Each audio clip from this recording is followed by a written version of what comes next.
Student, आज 9 class के लिए वीडियो है। 9 क्लास में जो प्रीवियस चैप्टर हम लोग पढ़े उसका नाम था फैक्टराइजेशन ऑफ द पोलिनोमियल, जो बिल्कुल समाप्त हो गया। अब हम लोग नेक्स्ट चैप्टर में चल रहे हैं। तो नेक्स्ट चैप्टर का नाम है linear equation in two variable. Linear equation in two variable.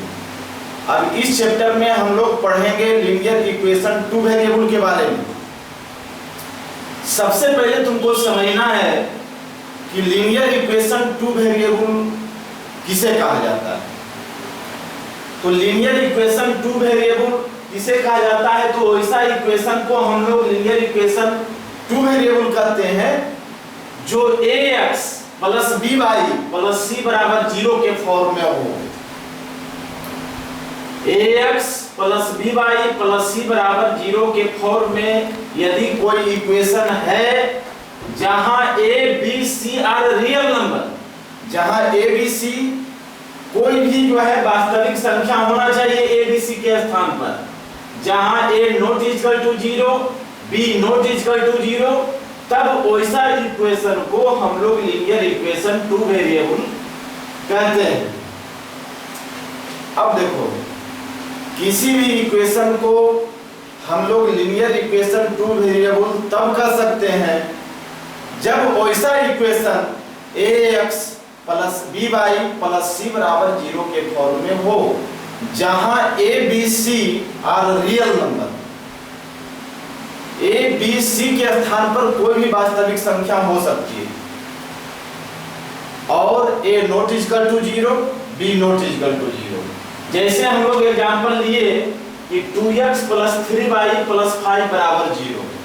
तो देखो इस फॉर्म में है या नहीं, ax plus by plus c बराबर 0, 0 के फॉर्म में है। अब यहाँ a के स्थान पर 2 आ गया, b के स्थान पर y का कोफिशिएंट 3 आ गया, c जो है कांस्टेंट टर्म है 5 आ गया। तब इस इक्वेशन को हम लोग कह सकते हैं कि ये लीनियर इक्वेशन टू वेरिएबल का इक्वेशन है। लीनियर इक्वेशन टू वेरिएबल समझ गया। अब इस चैप्टर के अंतर्गत तुमको करना क्या है, किसी भी इक्वेशन को लीनियर इक्वेशन टू वेरिएबल के फॉर्म में लाना पड़ेगा। उसमें तुमको इंडिकेट करके बताना है कि a क्या होगा, b क्या होगा, c क्या होगा।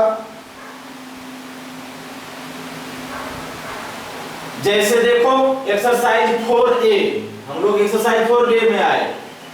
क्वेश्चन फर्स्ट में कह रहा है कि जो इक्वेशन दिया गया है उसको ax plus by plus c बराबर 0 के फॉर्म में लिखो। उसके बाद इंडिकेट करो कि a कितना होगा, b कितना होगा, c कितना होगा।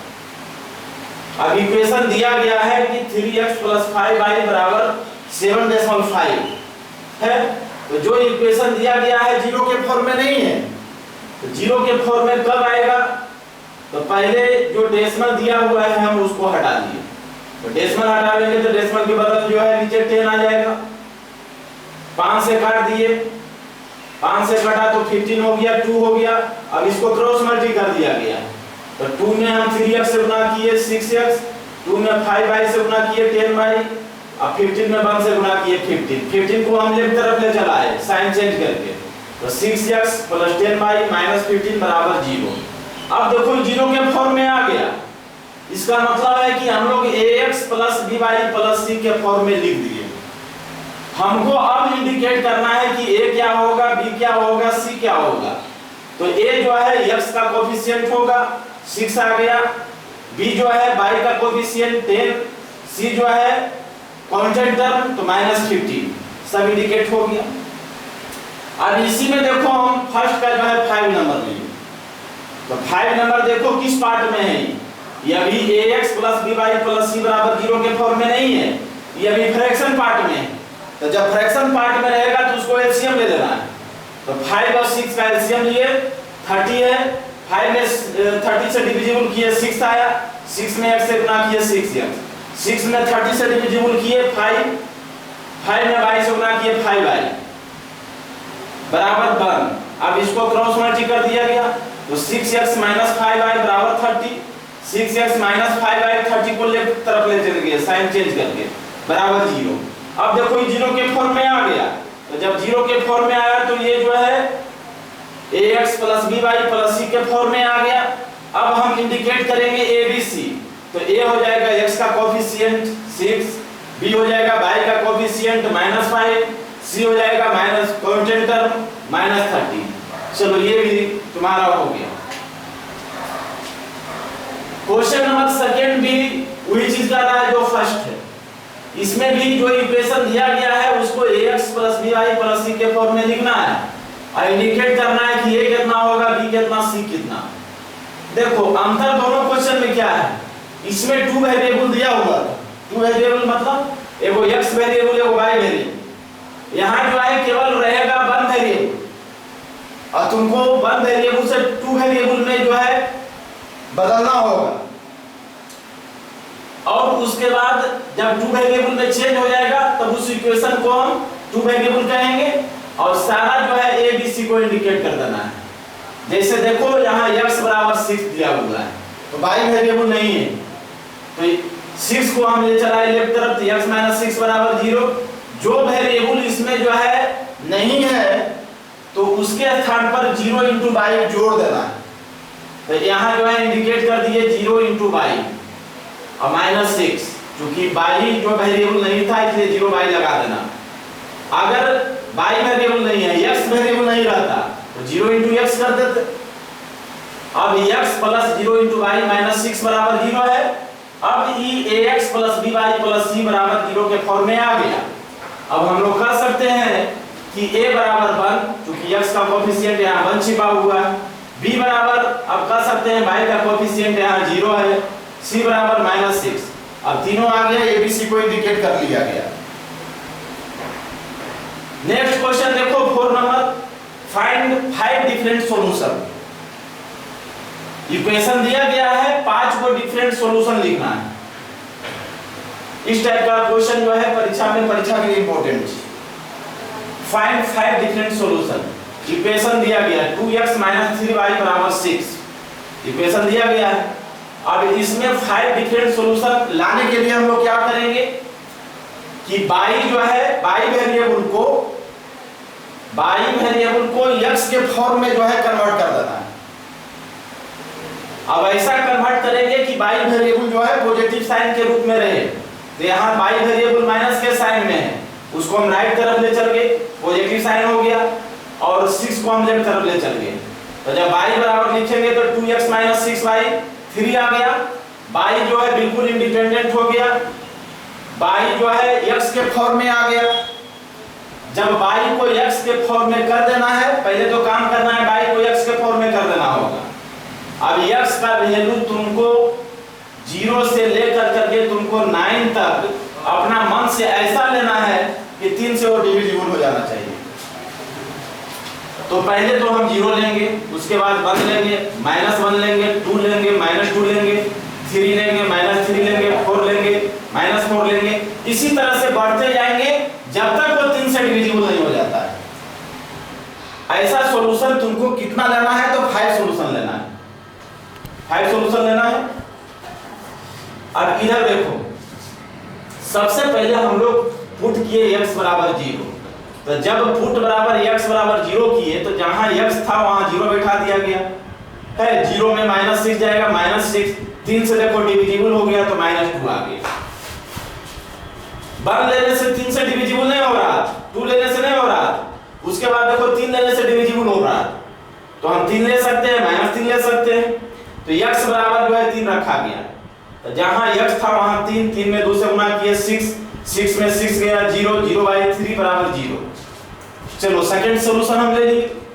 अब ये थर्ड सॉल्यूशन में चलो, फिर x बराबर -3 रखा गया। तो जहां x था वहां -3 रख दिए, तो -6 -2 गए, 3 से डिविजिबल हो गया, -4 आ गया। अब ये जो है x बराबर 6 रखा गया। तो जहां x था वहां 6 रख दिए है, 2 में 6 से मल्टीप्लाई किए, 2/12 में 6 गया, 6 में 3 से डिविजिबल किए, 2 आ गया। अब ये x बराबर -6 रखे, तो -12 -6 -18 3 से डिविजिबल हो गया, -6 आ गया। देखो, एक सॉल्यूशन, दो सॉल्यूशन, तीन सॉल्यूशन, चार सॉल्यूशन, पांच सॉल्यूशन, तुमको 5 डिफरेंट सॉल्यूशन लेना था। 5 डिफरेंट सॉल्यूशन ले लिए।